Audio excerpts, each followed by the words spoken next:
Okay guys and girls, welcome back to an exciting episode of chemistry. Now, does that sound lame every time I say it? I don't care in any case. So let's get back to the work. What we're looking at today, or in this topic, is ionic bonding. Now below ionic bonding, I've just shown you what I've skipped. Okay, so I've skipped C1.2 chemical equations. The reason why I've skipped that is because we are going to be applying chemical equation and the understanding to chemical equation throughout chemistry. So if you're understanding what's going on in these videos and you're understanding what's happening in the equations, then we're covering it anyway, and it's not something that you can just look at in one unit and then forget about. We need to apply it in every single situation. So that's why I'm not even covering it, because we cover it naturally as we go through the course. Group 1 alkali metals and halogens, and these two I've skipped because if you do not understand ionic bonding, then the equations will not make any sense. So I've brought ionic bonding, which is chapter 3.3, forward so that we can then go back to group 1 alkali metals and halogens to explain what's going on in terms of the equations, and therefore you're not just rote memorizing equations. You're actually able to construct and make them yourself. So without further ado, let's get on with learning about ionic equations. Now, you'll never guess what we need in order to understand ionic equations.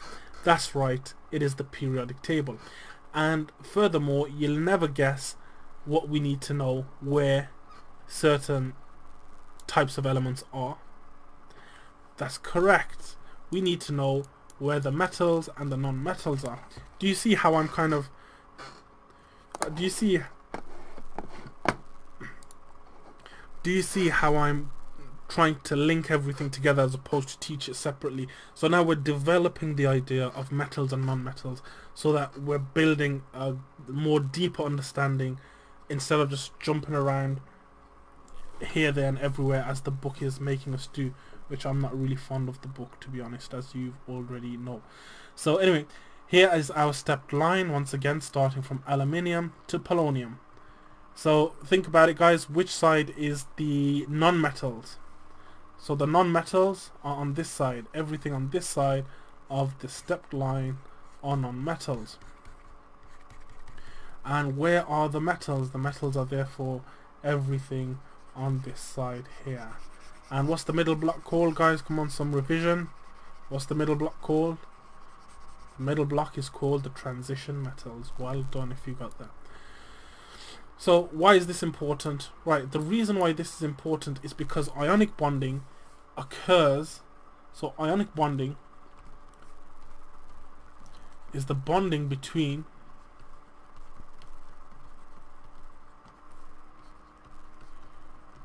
metals and non-metals. So if you see a chemical equation and you look at the components of that chemical equation, so you say, well, what is combined with what? So let's say, for example, you've got Na with Cl, with chlorine here. So you know that Na is a metal because it's on this side of the step line, and you know that Cl is a non-metal. So if it's a metal and a non-metal that are joined together, you know it's an ionic bond, because an ionic bond is when a metal and a non-metal chemically join together. So how does this help us though? Now here we need to go all the way back to the beginning and apply our knowledge that we learned right at the beginning. Now remember, sodium is in group 1, right? So sodium is in group 1. So how many electrons will there be in its outermost shell? Well, if it's in group 1, in the outer shell, outer electron shell, there's going to be 1 electron. And let's look at chlorine. Chlorine is in group 7, right? So how many electrons will it have in its outermost shell? Well, chlorine, because it's in group 7, will have 7 electrons in its outer shell. I'm going to write OS for outer shell.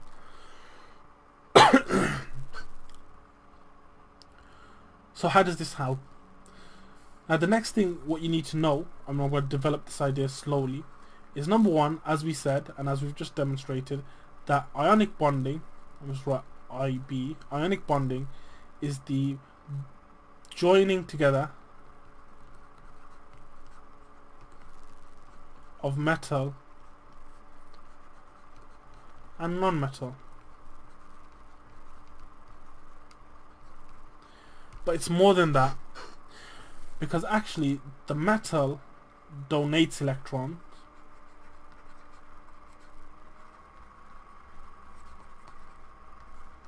so the metal gives the electrons away and the non-metal accepts electrons. Let me just write the shorthand for electron. So the non-metal accepts electrons. So joining even more knowledge together, let me just get rid of all of this. Now guys, you should be making notes as you're going along, so if you haven't made a note of that, just rewind it and make some notes on it, so that you get this information in your head. Now, what we know about this is that this is the metal, right? It's in group 1. It's got one electron in its outer shell. An outer shell, I'm just writing OS for short. This is in group 7. So it's got 7 electrons in its outer shell. Now, can you remember which group has a full outer shell? Which group is the most unreactive group within the periodic table? If you said group 0, aka group 8, well done. This is the most unreactive group within the whole periodic table. The question is the why. Why is this unreactive? And the answer is because group 8 or 0, whatever, but I'm going to call it group 8. Group 8 is not incorrect. It is group 8. Because group 8 has 8 electrons in its outer shell. In the outer shell. So why is that good? It's because it's got a full outer shell, it doesn't react. Now in ionic bonding, the idea here is that you want everything to have a full outer shell so that it's stable. So let's draw the electron structure for sodium. So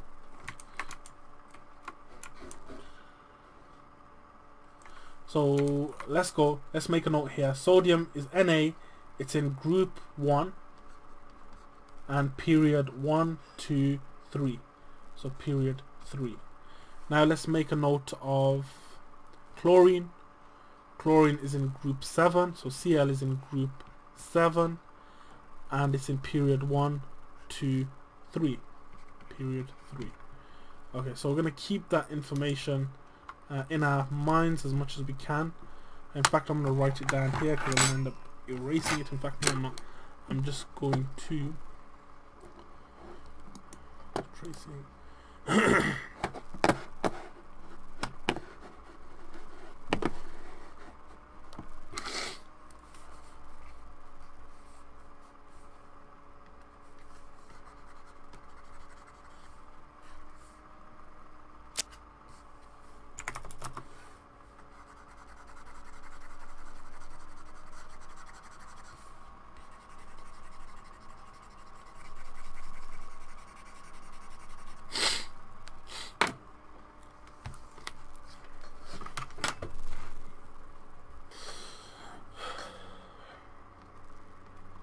So if you remember, sodium is in group 1, so that means there's going to be 1 electron in the outer shell, but it's in period 3. So what that means is that it's going to have 3 shells, electron shells. So if I go Na, draw my first shell, electron shell, draw my second electron shell, and draw my third electron shell. Right? That's Na done. Now I know that there's going to be 1 electron in the outer shell because it's in group 1. I know in the inner ring you can only have 2 maximum, so there's 1, 2. And then every other ring, remember, you got 8. Now it's 1. Now guys, get used to just doing it like this. Okay, 3. Even though we could pair them up straight away, but it's best to do it like this. And it'll make sense more when you do covalent bonding, which is another type of bonding. So that's that done.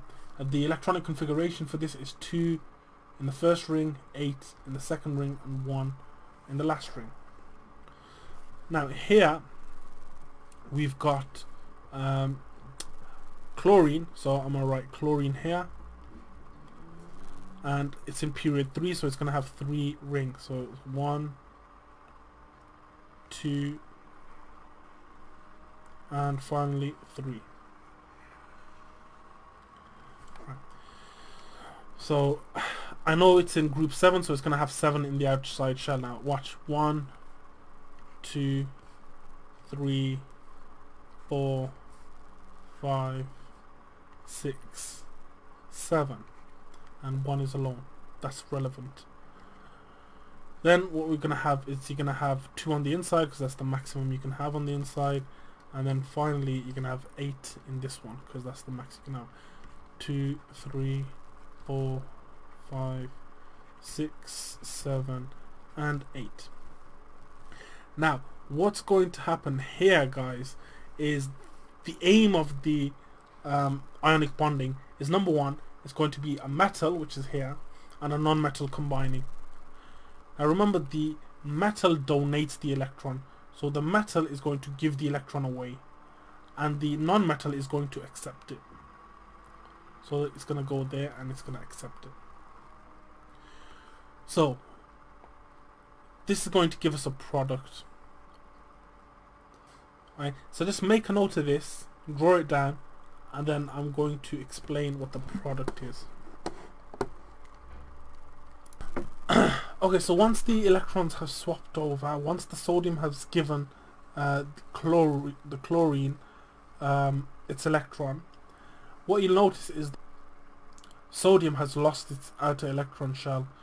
The reason why that is because it's just given away that electron, so its third electron shell has no electrons because it's just given it away. So originally it had a electronic configuration of 281. Now it's got an electron configuration of 28. Can you see that its outer shell is now complete? The chlorine, which has just accepted the electron, initially it had 287. But now that it's gained an extra electron from the sodium, it now has an electronic configuration of 288. Now it doesn't just stop there. So now that this has lost an electron and this has gained an electron, we need to go back to our understanding of electron and what charge it has. So I hope you see how everything is connected now. So electron we write in shorthand like that. So when you go to college or university, that's how you're going to end up writing electron. It saves you from writing electron all the time. So it's E with a negative sign. The reason why it's got that negative sign is because an electron has a negative charge. So if sodium has lost a negative electron, what charge will the sodium have now? Now the way I want you guys to think about this is think about the most annoying person in your class, in your science class. Now there's always a person in every single school in the world where there's that one annoying kid that just does not allow anybody to learn. That kid, he or she, is going to be our electron, because that person has a negative attitude about them, or a negative charge. So with sodium ended up kicking that negative charge out. So what's going to happen to the environment of your classroom? Is it going to become more positive now that the negative person's gone, or is it going to become more negative? Remember, you've only got one negative person in that class. If you kick them out, is your class going to become more positive or more negative? Well, if you kick out the nuisance from the class, you're going to have a positive environment now. So the sodium, because it's lost the negative electron, it's going to become more positive. Let's have a look at sodium, at chlorine, sorry. Now that so you've kicked out that disruptive kid from your class and you've sent them to the other teacher's class, what's going to happen to the environment in that class? If you've got another a negative kid that you've just added here, is it going to be become more negative or more positive. And because you've got that negative kid there, this is going to have a negative charge. And that is ionic bonding done. That is how you do ionic bonding.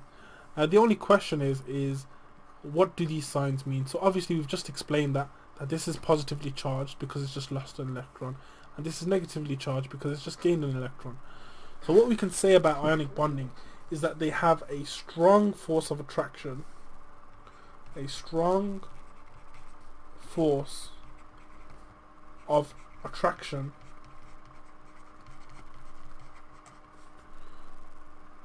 caused by electrostatic forces of attraction.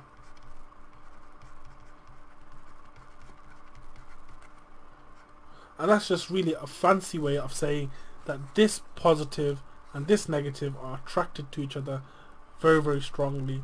And because of this electrostatic force of attraction, ionic compounds will have a high melting and boiling point. Have a high melting point and boiling point.